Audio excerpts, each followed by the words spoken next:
உடல் வந்து உறங்கிருச்சு. ஆனா அந்த உணர்வு, இப்ப அந்த அல்லாஹ்ன்ற அந்த நான் என்ற அந்த உணர்வு அப்படியே விழிப்பு நிலையில இருக்கிற மாதிரி எனக்கு உணர்ந்தேன். அந்த களிமா அப்படியே நான் சொல்லிக்கிட்டே இருக்கிறேன்.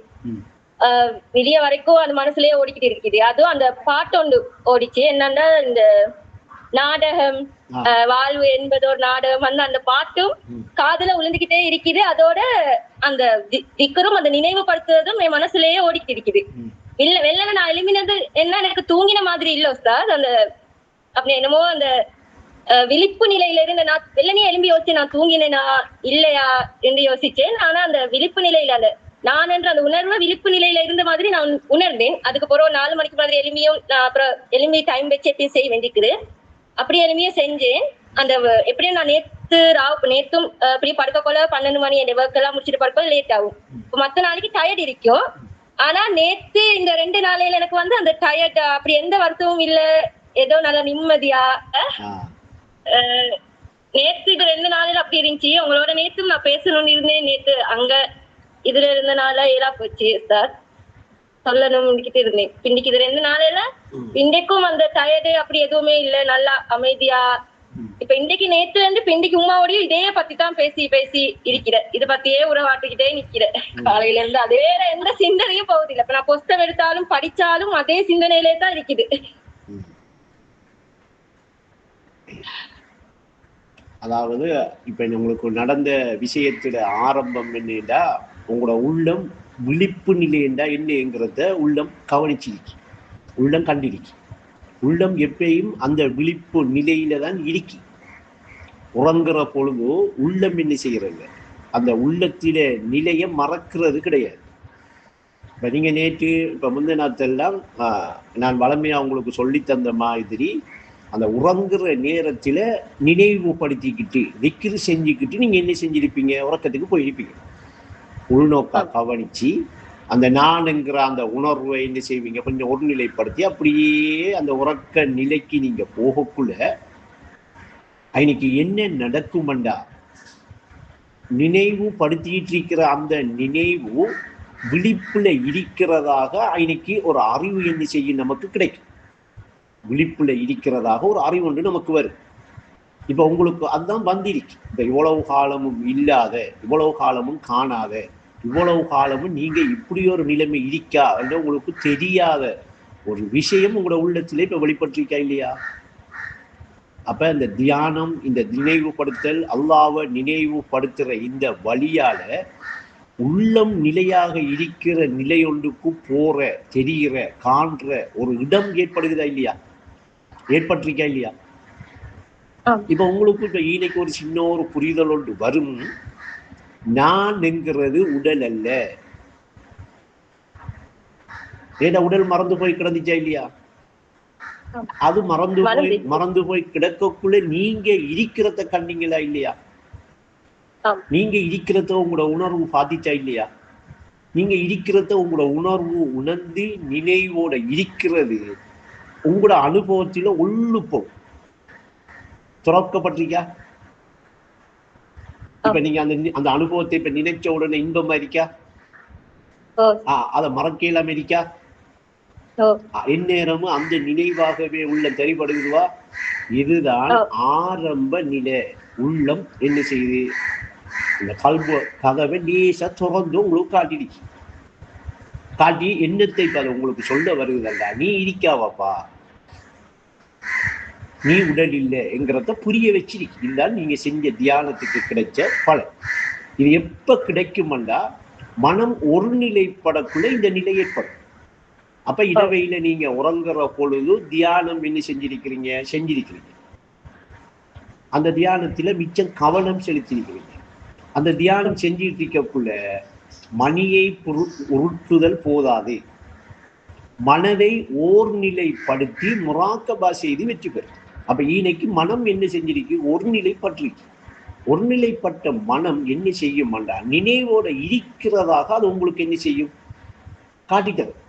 அப்படி காட்டித்தார ஒரு அறிவொன்றுதான் இப்ப எல்லார உள்ளத்திலையும் உறங்கி கிடக்கு. உங்களுக்கிட்ட அந்த அறிவு என்ன செஞ்சிருக்கு, இப்ப நேற்று விழிப்பா இருக்கிறதாக உணர்த்தி இருக்கு, உங்களுக்கு காட்டி.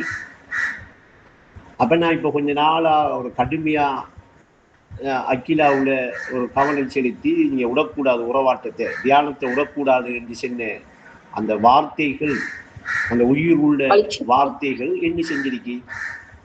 அகிலாவை முயற்சி செய்ய வச்சிருக்கு. எல்லா போலும் அவருக்கு.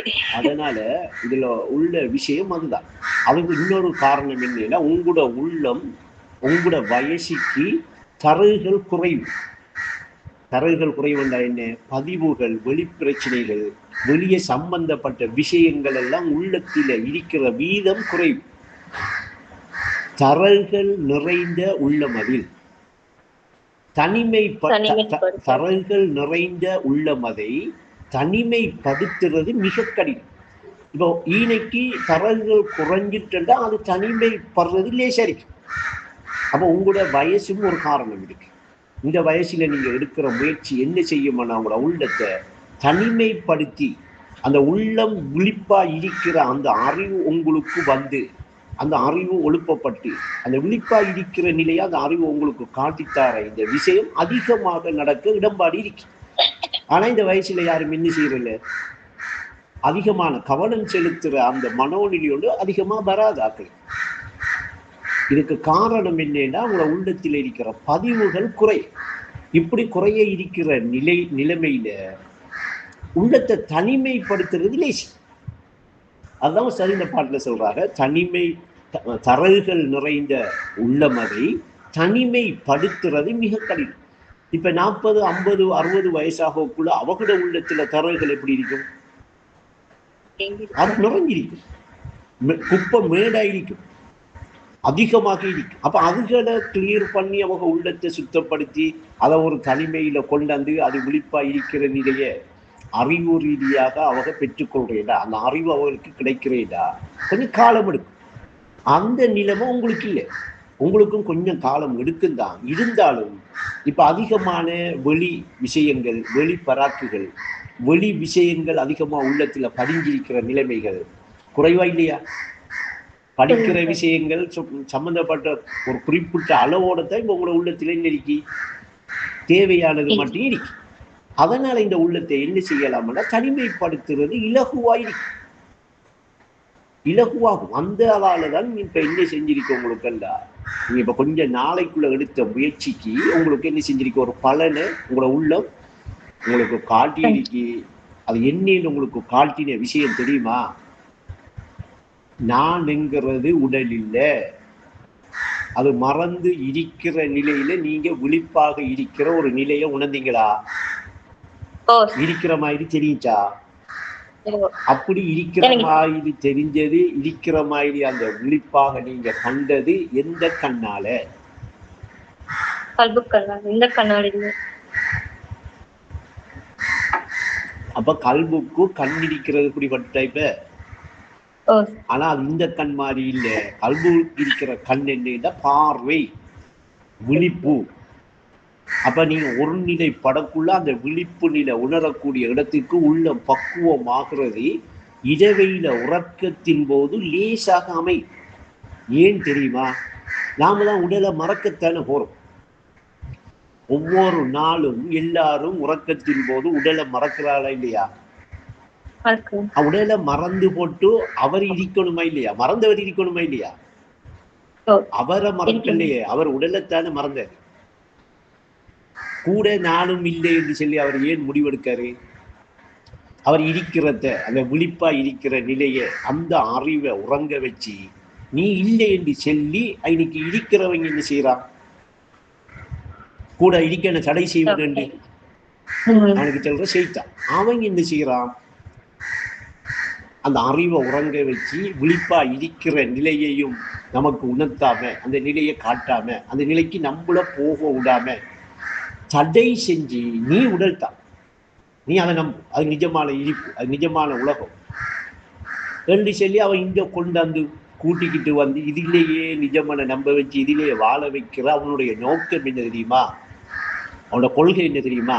குருட்டு செய்தான் இருட்டில் வீழ்த்தும் கொள்கை நோக்கை கண்டறிய அவசரம். இப்படி கொண்டாந்து இதுக்குள்ள தள்ளி விட்டா அவர் எங்க இருக்காரு? இருட்டுக்குள்ள கிடக்க, இருள் கிடக்கிறார். அது என்ன? அது இருள், அறியாமை. அறியாத நிலை. என்னத்தை அறியாது? தன்னை அறியக்கூடிய நிலைக்கு அவர் போக மாட்டார். தன்னை அறிகிற அந்த நிலையை நோக்கி போற ஒரு பாதை அவருக்கு தெரிய வேண்டி வராது. அப்படித்தான் தெரிய வேண்டி வந்தாலும் அவர் என்ன செய்ய மாட்டாரு, அதை கேட்க மாட்டாரு, கணக்கெடுக்க மாட்டாரு, அந்த பாதையால போகணும் என்று முடிவெடுக்க மாட்டார். இப்படியெல்லாம் வர்ற மனதில ஒரு எண்ணம் வந்து அவரை தடப்படுத்துறது, இப்படியான எண்ணங்களையெல்லாம் அவர மனதில் அவரு நினைக்கிறதாக கொடுத்து தடை பண்றது யாரு? ஷைத்தான். உஸ்தாது சொல்றாங்க, உன்னை உனக்குணத்த உன்னிலையை அறிந்து கொள்ள ஊடகமாய் தந்ததடா ஷைத்தானியங்க. சரி, ஊடகமா தந்துடு என்ன உணர என்ற நிலையை அறிய. இப்ப நீங்க உங்களை உணர்ந்தீங்க, உங்களோட நிலையை கொஞ்சம் பாத்தீங்களா இல்லையா? நீங்க இருக்கிறீங்க என்று சொல்லி உங்களுக்கு இப்ப ஒரு நம்பிக்கையோடு வருவதா இல்லையா? அந்த நம்பிக்கை வார அளவுக்கு இப்போ ஒரு விழிப்பு நிலை ஒன்று உங்களோட உள்ளத்துல ஏற்படுத்திக்கா இல்லையா? அப்ப உள்ளம் இப்போ உங்களோட கண்ணை திறந்து, உள்ள கல்பு, அந்த கல்பு கண்ணை திறந்து உங்களுக்கு நீ இன்னும் இருக்கா விழிப்பா என்று சொல்லி ஒரு அறிவை காட்டிடுச்சு. இவ்வளவு நாளும் அந்த அறிவு என்ன செஞ்சிட்டு கிடந்தேன்னா உறங்கி கிடந்தது. உள்ளமனும் வீட்டினிலே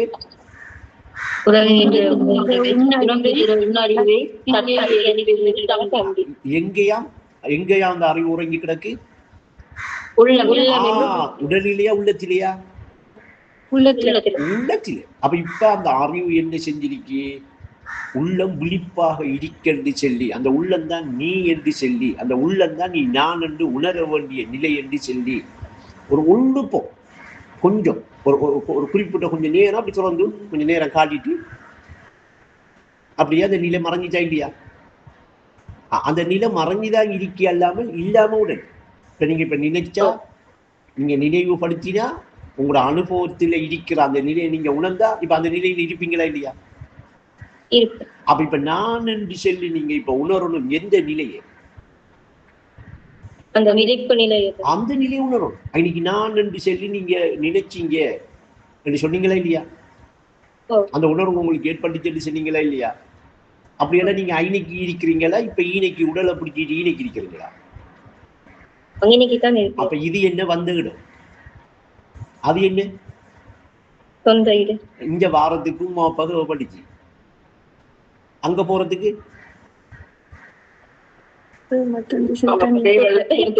தேவையில்லை மட்டுமில்ல, உமா அப்பால காட்டிக்கு தெரியல. என் அம்மா அப்பா இங்கதான் நம்மளை கூட்டிட்டு வந்து என்ன செய்யலாம்?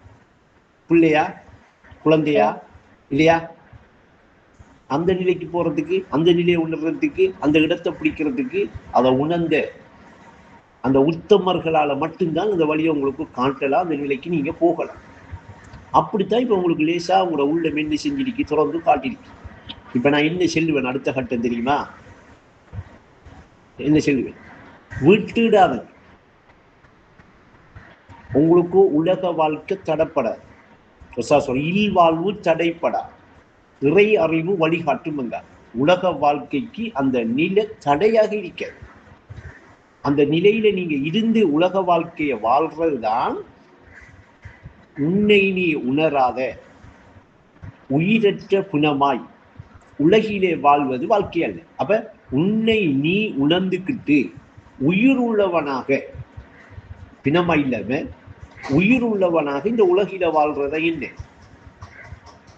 அப்ப அந்த நிலைய அந்த கல்பு திறந்து காட்டின, அந்த கல்புக்கள் திறக்கப்பட்டு பார்த்த, கல்பால உணர்ந்த அந்த நிலைய உணர்ந்துக்கிட்டு உலக வாழ்க்கையில நீங்க சம்பந்தப்பட்டீங்களா? நீங்க எப்படி வாழ்றீங்க? இப்ப எப்படி வாழ்வோம்? என்ன அன்றாட செயல்களோடு ஆனந்தம். அந்த ஆனந்தம் தான் இப்ப 2 நாளா நீங்க சொல்லிட்டு இருக்கிறீங்க. என்னது? ஃப்ரெஷ்ஷா இருக்கேன், தெம்பா இருக்கேன், உற்சாகமா இருக்கேன், எனக்கு ஒரு பிரச்சனையும் இல்லாம இருக்கி. அப்ப இந்த தியானம் என்கிறத உஸ்தாது சொல்றாங்க, மனநோக்கி மருந்தொண்டு தந்தான். மனநோக்கி மருந்தொண்டு தந்தான், மணக்கின்ற களிமத்து தையிபா என்றான். இன்னொரு பாட்டுல மாந்தருக்கு ஏற்படும் சொல்லுங்க அனிஷா பாட்டு. மாந்தருக்கு ஏற்படும் மனநோயே மனநோய்க்கெல்லாம் மாமருந்தே களிமான். மாமருந்தேண்டா மருந்துண்டா என்ன? சும்மா நோமல். மாமருந்துண்டா எல்லாத்துக்குமே மருந்து மாமருந்துண்டா பெரிய மருந்து. அந்த மருந்துக்கு ஈடான ஒரு மருந்து இந்த உலகத்திலே கிடையவே கிடையாது. அந்த மருந்துக்கு ஈடாக ஒரு மருந்து இங்க இருந்தா அத மாமருந்து சொல்லல. ஏன் அதை விட பெரிய மருந்து இங்க இருக்குன்னு அர்த்தம். அப்ப உஸ்தாத் இன்னைக்கு மாமருந்து ஏன் சொல்றாங்க? இங்க இருக்கிற எல்லா மருந்துக்கு எல்லாம் ஆகவும் மிகப்பெரிய அந்த மருந்து என்று சொல்றதுக்குத்தான் மாமருந்து. அதைத்தான் அந்த பாட்டுல சொல்றாங்க, மாந்தருக்கு ஏற்படும் மனநோயை தீர்க்கும் மாமருந்தே களிமா. அப்ப அந்த மருந்தை நீங்க இரவையில ஒரு நேரம், பகலையில ஒரு நேரம் உட்கொள்ள விருப்பம் இல்லையா? அந்த மருந்தை நீங்க உட்கொண்டா அந்த மருந்து உங்களுக்கு வேலை செஞ்சிச்சு, அந்த மருந்து வேலை செய்யுது என்று அகிலா அனுபவத்துல உள்ளுப்பம் கண்டீங்களா? விட்டுறாதுங்க. ஏன்னா அந்த மருந்து இம்மைக்கு மட்டும் சம்பந்தப்பட்ட மருந்து இல்லை. அதனால அது மாமருந்து. ஏன்? மறுமைக்கும் தேவையான மருந்து. மறுமையிலையும் நாம என்ன செய்யலாம்? அந்த மருந்தை கொண்டு ஒரு நோய் நொடி, ஒரு நரகத்துக்கு போகாம, துன்பத்தை அனுபவிக்காம, ஒரு துயரத்தை அனுபவிக்காம வாழலாம். அப்படிப்பட்ட ஒரு மருந்து அந்த களிமா. அதுதான் மணக்கின்ற களிமத்து தையிபா என்றான். அதுதான் மாமருந்து. அந்த மாமருந்தைத்தான் இப்ப நீங்க உட்கொண்டிருக்கிறீங்க. உட்கொண்ட உடனே அது சரியாக போய் சேர வேண்டிய ஒரு நிலைக்கு சேர்ந்திருக்கி. சேர்ந்த உடனே அந்த மருந்து வேலை செய்யுமா இல்லையா? வேலை செஞ்சிச்சா? பொய் செல்லையா வந்திருக்கிறாங்க? எங்களுக்கு தேவை இருக்கா?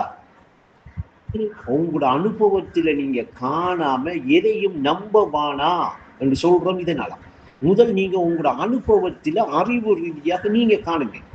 நான் சொல்லிட்டேனே, அவர் சொல்லிட்டாரு, இவரு சொல்றாரு, அவர் பெரிய அல்லாமா சொல்றாரு, இங்கால பெரிய ஆலிமு சொல்றாரு, இங்கால பெரிய உலமா சொல்றாங்க என்றெல்லாம் நம்பி மார்க்கத்துல போறது இருக்குவா மடத்தனம். முதல் நான் நம்புறதுக்கு எந்த அனுபவத்துல எனக்கு தெரிய வேண்டி வரும். என்ற அறிவு ரீதியா எனக்கு என்ன செய்யணும்? ஒழுப்பமாவது ஒரு அனுபவம் கிடைக்கும். அப்பதான் நான் என்ன செய்வேன்? சீனி இனிக்கும் தான் என்று சொல்லி அடிச்சு செல்வேன். இல்லாட்டி அந்த அவகதான் சீனி இனிக்கும் என்று என்கிட்ட சொன்னாங்க, அதுதான் நான் உங்கள்கிட்ட சொல்றேன் சொல்லுவேன். நீங்க சாப்பிட்டு பாத்தீங்களா? இல்ல, நான் சாப்பிடுறேன். எனக்கு தெரியும், எனக்கு சீனி இனிக்குமா சோற தெரியா? உங்களுக்கு தெரியுமா? தெரியா? யாரு சின்ன? அவர் ஒரு ஆள் சின்னாரு. அப்ப இவரை சொல்ற கேள்வி செவியன் ஊரை கெடுப்பான், கிறுக்கு மடையன் உலகை கெடுப்பான். கேள்வி செவியன். நாம கேட்டத்தோட நிக்காம, படிச்சத்தோட நிக்காம, கற்ற கல்வியோட நிக்காம, சத்தியத்தை உணர்த்துற விஷயத்துக்கு, சத்தியத்தை நம்மளோட உள்ளத்தால உணர்ற இடத்துக்கு கொஞ்சமாவது வந்துடும். அதுக்குத்தான் நீங்க வீட்டுல என்ன செஞ்ச? ஒரு நேரம் எடுத்து அல்லாஹ்வை நினைவுபடுத்துங்க. உள்ளத்தில அந்த நானுங்கிற உணர்வை தரிப்படுத்தி பிரான நரம்பை விட சமீபமா அல்லாஹ் இருக்கிறதாக உணருங்க. ஒரு நிலைப்படுத்துங்க. அதை ஒரு நிலைப்படுத்துற அந்த நினைவை வச்சுக்கங்க. அது உங்களோட உள்ளத்திட கண்ணை திறந்து, கல்பு கதவை திறந்து, அவன் ஏக வியாபகமா இருக்கிற நிலையை உங்களுக்கு உள்ளுப்பம் என்ன செய்யும்? ஆரம்பம் கண்டுட்டீங்கவா? இந்த கண்ணால காணலவா? அந்த கண்ட உடனே உங்களோட உள்ளத்துல ஏற்பட்ட மாற்றம், அந்த கண்ட நிலையை நீங்க இப்ப நினைக்க கூட உங்களோட உள்ளத்துல ஏற்படுற இன்பம் இருக்கே, இது இப்ப உள்ளுப்பம் வந்துடு. இது வியாபிச்சு சென்றா, இந்த வியாபிக்கிற நிலையில இன்னும் சரிபடுற மாதிரி அந்த உள்ளம் கதவை திறந்துச்சேண்டா பேரின்பம் எந்நேரம் எப்படி இருக்குமென்னு கொஞ்சம் சிந்தனை செஞ்சு பாருங்க.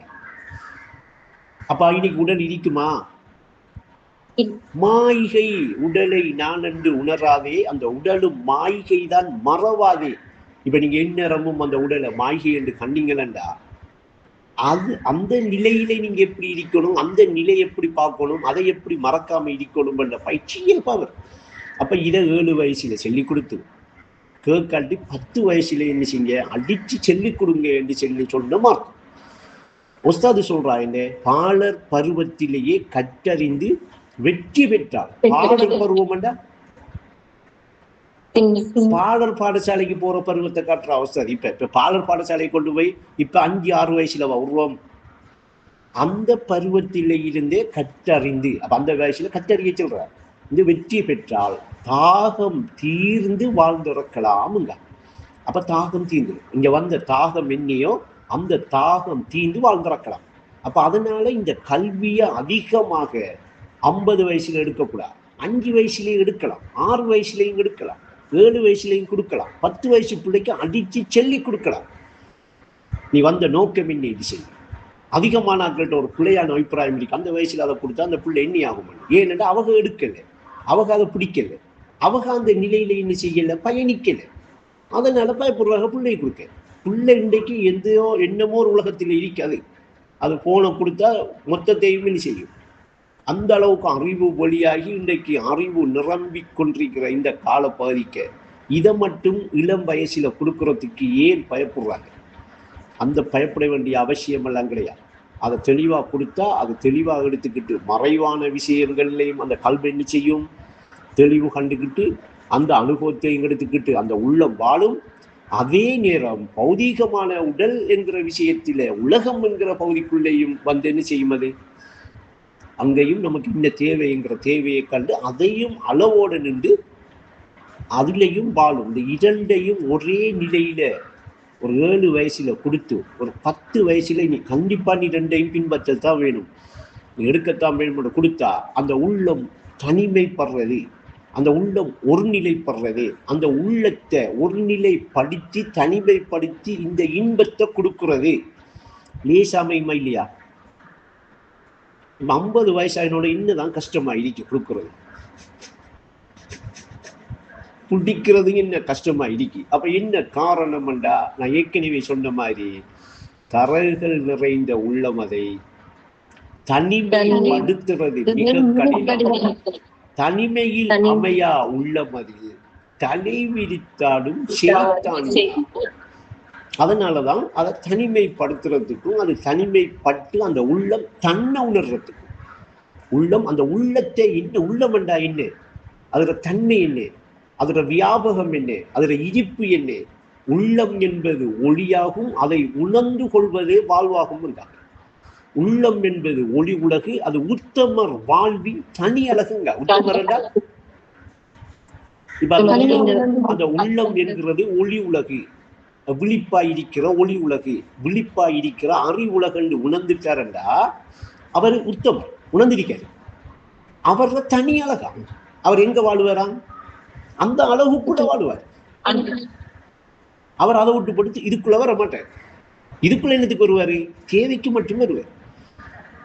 ஏனென்றா அந்த அழகுக்குள்ள அந்த ஒளி உலகுக்குள்ள வாழ்றதுக்கு சரியா இங்கேயும் சில தேவைகள் இருக்கு, அதுல பூரணம் பெறது. அதுக்காக இங்க சம்பந்தப்பட்டு இங்க வாழ்வேன். அப்ப கணக்கா போகும் 2 கோயில். அப்ப இதை ஏன் நான் இந்த நேரத்தில அகிலாக்கு விளங்கப்படுத்துறதுண்டா, இந்த உலகத்தையும் விட உறவுகளையும் விட உங்களோட உள்ளம் உங்களுக்கு திறந்து காட்டின அந்த நிலையை விரும்புங்க. விளங்குதா? இப்ப இந்த உலகத்தையும் விட உறவுகளையும் விட பிரான நிரம்பை சமீபமாக இருக்கிற அவன் அந்த நிலையை லேசா அவங்களுக்கு திறந்து காட்டினானா, அவங்களோட உள்ளம் ஒரு நிலை பட்டுச்சா, அவனை உணர்ந்து அந்த நிலையில போய் இருந்து பார்த்தீங்களா, நீங்க இருந்து பார்த்தீங்களா? உற்றாதங்க, விரும்புங்க. அதை தவிர உங்களை பாதுகாக்கிறதுக்கோ வேற இந்த உலகத்தில எதுக்குமே. அப்ப உலகத்தில வாழ்ற வரைக்கும் தான் நமக்கு எல்லாரும் உறவும் இருக்கும், துறவும் இருக்கும். அதனால நாம உலகத்துல வாழக்குள்ள அதை பேணி அதுக்குரிய இடத்தை கொடுத்து நம்ம வாழத்தான் வேணும், இல்லை என்று இல்லை. ஆனா நீங்க உங்களை விரும்புறீங்களா, உங்களை நீங்க உணர்றீங்களா, உங்களை நிலையை அறிகிறீங்களா, அந்த இடத்தை விட்டுறாரு. அல்லாஹ் ஏதோ உங்களோட வயசுக்கு என்ன செஞ்சிருக்கான், ஒண்ணுக்கும் துறந்து காட்டு. அப்ப இன்னைக்கு நான் ஒரு விஷயத்தை மட்டும் ஞாபகப்படுத்தணும். மூத்த வாப்பட பேர் என்ன? யாரு சார்? உம்மாட வாப்பாட உமர் ஹத்தாப். உமர் ஹத்தாப் உஸ்தாதோட சம்பந்தப்பட்டதுக்கு அந்த குடும்பத்தில ஏதோ ஒன்றை செலக்ட் பண்ணணுமா இல்லையா? அதுக்காக உங்களை செலக்ட் பண்ணிட்டு செல்ல வரல. அது நீங்களாகவும் இருக்கலாம், அப்துல் காதராவும் இருக்கலாம், அனிஷாவும் இருக்கலாம். ஏண்டா அவர் உஸ்தாதோட நின்றாரா இல்லையா இந்த கல்வியில? உஸ்தாத அவரை சந்திக்கணும் என்று மினக்கெட்டு அந்த நூறலியாக்கு வந்து பார்த்தாளா இல்லையா? அப்ப அதனால அங்க இன்னமும் ஒரு விஷயத்துக்காக இந்த வாரிசுகளுக்கு அந்த நன்மை கிடைக்காம விடுமா? வழங்குதான் நான் சொல்றேன். அப்ப அதனால நீங்க இருந்து செல்ல வர்றது அது உங்களோட கையில இல்லை. அதனால நான் இப்ப நீங்க சொன்ன விஷயத்தை வச்சு உங்களுக்கு விளங்கப்படுத்துற விஷயம், இப்ப நீங்க வந்து உங்களுக்கு நடந்த சம்பவம் சருகக்கூடியது. நீங்க ஒரு நாள் அந்த நிலையை மறந்து நீங்க இந்த உலகத்திலே பூரணமா உங்களோட உள்ளத்தை சம்பந்தப்படுத்தினீங்களா அந்த நிலை சரும் மறக்கும். அதனால ஐனிக்கும் சருகாம அதுக்காக இந்நேரமா அந்த நிலையில போய் இடிங்க, அதை நினைங்க, அதை நினைவுபடுத்துங்க, இன்னைக்கு ஒரு நிலைப்படுங்க, உங்களோட உள்ளத்தை நான் இன்னைக்கு தரிப்படுத்துங்க. என்ன சொல்ல வரல, இயன்ற வரை செய்ய, ஏகத்தில் தரித்திருந்து இயன்ற வரை செய்ய செஞ்சு போட்டு மலமே வந்து உங்களோட வேலைகளை நீங்க செஞ்சுக்கிட்டு போங்க. ஆனா கண்டிப்பா இரவையில உறக்கத்துக்கு நீங்க போறீங்களா? உங்களுக்கு ஒரு முறை ஒன்று சொல்லி தந்திருக்கேன். என்ன, காலையில அவசியமான வேலை இருந்தா பக்கத்துல ஒரு பேப்பர்ல எழுதி வைங்க. அந்த டைமுக்கு உங்களோட போன்ல அலாரத்தை வைங்க. காலையில அந்த மணிக்கு அந்த போன் அலாரம் அடிக்குமான்னு கன்ஃபார்ம் பண்ணுங்க. வச்சு போட்டு அழகா அந்த வெயிட்ட மனசுல வச்சுக்காம இறக்கி வச்சாச்சுவா போன்லையும் பேப்பர்லையும். ஆனா கொஞ்சம் கண்ணை மூடி அந்த நான் என்று சொல்லி அதை நினைவுக்கு கொடுத்து, உள்ளம் என்பது வெள்ளாடு, அதை உறுதியாக கட்டி தீநீடு சாப்பாடு கொடு, தீநீடு தீனக்குடு சாப்பாடு கொடு, திக்கிர் என்கிற தீநீடு, திக்கிர் நினைவுபடுத்துறேங்கிற சாப்பாடை கொடு. அப்ப இரவையில உறக்கத்தின் போது கண்டிப்பா அந்த உள்ளத்தை என்ன செய்ய, நினைவுபடுத்துற திக்கிர் என்கிற அந்த சாப்பாட்டோட அந்த உள்ளமே நிச்சயம். இரவையில உறங்குறதுக்கு முதல் உடலுக்கு கொடுத்தியா இல்லையா சாப்பாடு? உள்ளத்துக்கு என்ன கொடுத்த? அப்ப நம்மளோட கொள்கை என்னன்னா, உள்ளத்துக்கு உயிரூட்டுவது, உடலுக்கு உணவூட்டுவது. உள்ளத்துக்கு உயிரூட்டுறது, உடலுக்கு உணவூட்டுறது. இல்லாட்டி உடலுக்கு உணவூட்டுறது, உள்ளத்துக்கு உயிரூட்டுறது. உடலுக்கு உணவை ஊட்டாட்டி உள்ளத்துக்கு உயிர் ஊட்டல. உள்ளத்துக்கு உயிர் ஊட்டினாலும் உடலையும் என்ன செய்யும்? அது உடல் இல்லை, நான் சொல்றேன் உங்களுக்கு விளங்குறதுக்காக சொல்றேன். அதை உயிர் உணர்ந்த பொழுதுதான் விளங்கும் அது என்ன சாமான். அப்போ உயிரை விடுத்து உடலை சுமக்க கூடாது. உயிரை விடுத்து உடலை சுமந்தால் பிணத்தை சுமந்த பேயன் பெரியோனிடத்தில் பித்தன். இன்னொரு பாட்டிற்கு உடலும் உயிரும் நிறைவு காண உவந்த கொள்கை தௌஹீது. சரி, அப்ப இன்னைக்கு இப்ப நீங்க அந்த சாப்பாட்டை இன்னைக்கு கொடுத்து அந்த உள்ளத்தை நீங்க அந்த நினைவோடையே வச்சிருக்க பயிற்சி எடுத்தீங்களா, பழகினீங்களா, உங்களுக்கு இன்னும் வந்திருக்கிற இந்த நிலை ஏகமாக நான் இருக்கேன் என்று சொல்லி சொந்த அனுபவத்தில் வந்து உணர்ற அளவுக்கு வியாபிக்கும். இதுக்கு சொல்ற வாஷியோன். வாஷியோன் என்ன அர்த்தம்? பார்ப்பவன், விசாலமானவன். பார்ப்பவன் என்ற பஷீருன். இது வாஷியோன், விசாலமானவன். விசாலமானவன்ங்கிறதா இந்த வியாபகத்தன்மை. அந்த வியாபகத்தன்மை இன்னும் என்ன செய்யப்படும்? இப்ப உள்ளுப்பம் கிடைச்சது எப்படி அமையும்? எந்நேரமும் கிடைக்கும், எந்நேரமும் இருப்பாமை, எந்நேரம் அந்த நிலையில இருந்துக்கிட்டு இந்த உலகத்தில் செய்யலாம். பார்க்கலாம், சிரிக்கலாம், கதைக்கலாம், பேசலாம், சாப்பிடலாம். எந்த இல்வாழ்வு தடைப்படாண்டா இந்த உலகத்துக்குரிய தடைப்படாம வாழலாம். ஆனந்தமாக அன்றாட செயல்களோடு வாழலாம். இப்போ அவங்க ஏன் இதை நான் திரும்ப திரும்ப சொல்றேன் தெரியுமா? இந்த நிலைக்கு வந்த உடனே அந்த கூட நம்மள தடை செய்யறவன், கெடுக்கிறவன் இருக்க அந்த செய்தான் அவன் என்ன தெரியுமா இப்ப உள்ளத்துல கொடுவான்? நீ என்ன அப்படியே இருந்தியடா இந்த உலகத்துல இப்படி வாழ்ற புரிபடுதா? அதுக்காகத்தான் வந்து இப்ப என்ன செய்வானண்டா, அந்த நிலையை மறக்க வைக்கிறதுக்காக, அந்த நிலையில இருந்து விடுபடுறதுக்காக, அந்த நிலையை விட்டு போட்டு இந்த உலகம்தான் வாழ்க்கை என்று நம்மள கொண்டாடுறதுக்காக அவன் ஒரு சின்ன ஒரு எண்ணத்தை தருவான். அதிகமான நாட்கள் இந்த எண்ணம் கொடுத்தோன்னு அவங்க அப்படியே வந்துடுறேன். அது யாரு செய்யறா யாரு கொடுக்கான்னு விளங்காச்சு. உடனே என்ன செஞ்சிருவோம், நாம வந்துருவோம். இப்ப அவன் நினைச்சு சாதிச்சுட்டானா இல்லையா? ஏன்னா அவன் ரத்தத்துக்கே இருக்கணுமே. அப்ப கூடவே இருந்துக்கிட்டு கூடவே நாம நினைக்கிற மாதிரி தான் அந்த எண்ணத்தை தருவான். நமக்கு இயல்பா ஒரு எண்ணம் வர மாதிரி தானே அது வரும். நமக்கு விளங்குமா இது செய்தான் தாரான்னு?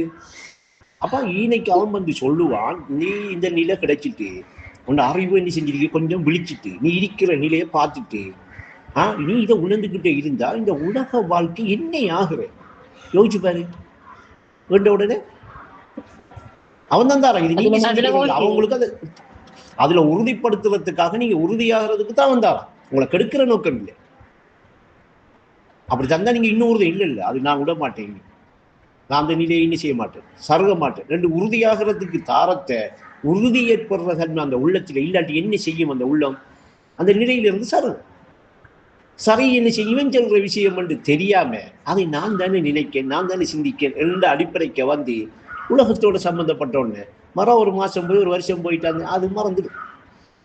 மரம் திரும்ப ஆரம்பத்துல இருந்து முயற்சி செஞ்சு மரம் திரும்ப பிடிக்கணும். மரம் இல்லாட்டி 50 வயசானதுக்கு போறோம்னா அப்பவும் பேர் மரம் எங்க பிடிக்கிற தரகுகள் நிரம்பி குமிஞ்சி கிடக்குமே. மரம் கடினம், வேளாண்டு இல்லை, முடியாண்டு இல்லை, கடினம். அப்ப ஈனைக்கு இப்ப அவன் இதை சென்ன உடனே நீங்க ஒசாயோட பாடல் இருக்கு இல்லாட்டி நம்மளோட உறவாட்ட பேச்சிருக்கு, இந்த விஷயம் உங்களுக்கு இந்த வழியை காட்டுதுவா, இந்த வழியை தெளிவா உங்களுக்கு சரியா விளங்கப்படுத்துதுவா, அது தடை பண்ணாது என்றா நம்ம என்ன செய்யணும் அழகா அவ அனுபவத்துல உணர்ந்துவா நமக்கு இதை சொல்றாங்க ரெண்டத்தை நம்ம அந்த நம்மளோட உபதேசமாக எடுத்தோம்னா அவனுக்கு ஒரு அடி.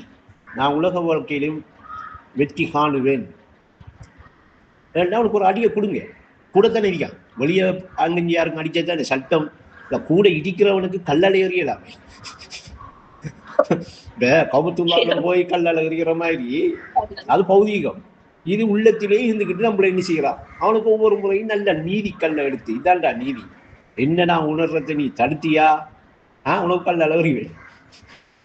நீதியை நித்திரையில ஆழ்த்துறதுக்கா செல்றா கல்லால எறிவேன் ரெண்டு எறிங்க நல்லா. ஏண்டா எறிஞ்சாதான் அடுத்தது என்ன செய்யலாம், ஹரத்துக்கு போகலாம், புனித ஸ்தலத்துக்கு போகலாம். எங்க மக்காவுக்கு, எங்க இந்த இங்கேயா புனிதமான நிலை அது. நீங்க அந்த நிலையில நீங்க போய் சரிப்படுவீங்க. அதை சொல்றது மஸ்ஜிதுல் ஹரம். அதை போன அந்த நிலையை நீங்க புனிதமாக்கினீங்களா, கல்ல எறிஞ்சி அவன் சொல்றதை எல்லாம் கேட்காம நீங்க எங்க அரபா மைதானத்துல தங்குவீங்க. அங்க உங்களை தவிர ஒருத்தரும் இல்லை, நீங்க பரிசுத்தமாக தங்கணும். அதுல முக்கியமா என்ன செய்யணும், அதுல தங்குறவங்க அந்த அரபா இந்த ஏகம்ங்கிற அந்த அரபா மைதானத்துல தங்குறவங்க என்ன செய்யணும், முக்கியமா உடலை மறக்கும். உடலை மறந்தா உலகமும் மறந்துடும், உறவும் மறந்துடும், துறவும் மறந்துடும். இப்ப அரபா மைதானத்துல தங்கினாத்தான் மரம் என்ன செய்யலாம். இப்ப ஹரத்துக்கு வந்திருக்கிறீங்க. இனி அடுத்தது என்ன செய்வீங்க, துளையுள் உள்ள மஸ்ஜிதுல் அக்ஸாவுக்கு போகணும். அங்க நபிமார்கள் எல்லாம் நிக்காத, எப்ப வருவீங்க இந்த காத்துக்கிட்டு. அப்ப அந்த வழியால நீங்க போய் அவங்களை சந்திக்கிற வாய்ப்பு கிடைக்கிற அளவுக்கு அங்களை பயணிக்கலாம். விளங்குத எந்த பாதையால போகணும், பாதை எங்க இருக்கண்டு. ஏன் இன்னைக்கு புரிய வைக்கணும்டா, தவற விட்டுறாத. முடியுமான அளவுக்கு என்ன செய்யுங்க, தியானத்துக்கும் இந்த உறவாட்டத்துக்கு நேரத்தை ஒதுக்கிடுங்க. அது உங்களுக்காக நீங்க செய்யறது, அது உங்களோட சொந்த வேலைன்னு நினைக்க. மற இந்த உலகத்துல வந்து நீங்க செய்யற எல்லா வேலையும் நினைங்க வந்த இடத்தை பார்க்குற வேலை என்று என்ன செய்யும். ஒரு தேவையான அளவுக்கு நீங்க தேவையானதை என்ன செய்யலாம், இந்த உலகத்துல அனுபவிக்கலாம், எடுக்கலாம். வந்த இடத்தை நடந்துக்கிற மாதிரி போந்தானே. அப்ப அல்லாஹ்வுக்குத்தான் புகழ். அதனால அல்ஹம்துலில்லாஹ் நல்ல ஒரு நிலையில நல்ல ஒரு விஷயம் போல உங்களுக்கு காட்டப்பட்டிருக்கு. அதை நான் உங்களுக்கு கொஞ்சம் புரிய வச்சு விளங்கப்படுத்தணும். உங்களுக்கு மட்டும் இல்லை, எல்லாருக்கும் இதால ஒரு தெளிவும் விளக்கமும் வரணும் பார்த்தா உங்களுடைய நிலையை உங்களுக்கு கொஞ்சம் விளங்கப்படுத்து. இப்ப நீங்க உங்களுக்கு விளங்காது, நீங்க ஏனிக்கு போயிருக்கிறீங்க. என்னன்னா இது அறிவு ரீதியாக போற பயணம், அனுபவ ரீதியாக போற பயணம். அதனால உங்களுக்கு விளங்காது. இப்ப உதாரணத்துக்கு வெளிமடையில இருந்து நீங்க கொழும்புல இருந்து, கண்டியில இருந்து, பதுளையில இருந்து, இல்லாட்டி வேற எங்கேயாவது கதிர்வலையில இருந்து நீங்க வெளிக்கிட்டு வாரீங்கடா, இடையில ஒரு இடத்தை பார்த்துக்கிட்டு இன்னைக்கு வந்திருக்க மாட்டேன் நீங்களே தெரிஞ்சுக்குவீங்களா இல்லையா? இன்னும் கொஞ்சம் தூரம் வந்தோன்னா இன்னைக்கு வந்திருக்க பட் நீங்களே தெரிஞ்சுக்குவீங்க. அப்ப பௌதீகத்தில இந்த வழியில வரக்குள்ள தெரிகிற மாதிரி அறிவு ரீதியாக உள்ளம் அந்த போற பயணம், உள்ளம் அனுபவத்தைப்படுற பயணம் எய்னிக்கு வருகுது, எய்னிக்கு இப்ப நீங்க வந்து நிக்கிறீங்க என்று அந்த பயணிச்சவங்களுக்கு, அந்த பயணத்தை மேற்கொண்டவங்களுக்கு தான் அது தெரியும், அவங்களுக்கு தான் புரியும். அதை வச்சுதான் இப்ப நீங்க வெளிக்கிட்டு இப்ப நீங்க இன்னும் இந்த சந்திக்கு வந்திருக்கிறீங்க, இல்லாட்டி இந்த ஊர்ல நினைக்கிறீங்க என்று உங்களுக்கு புரிய வச்சுதான் நான் ஒரு உறவாட்டம் உங்களுக்கு தெளிவுபடுத்தி தந்திருக்கேன்.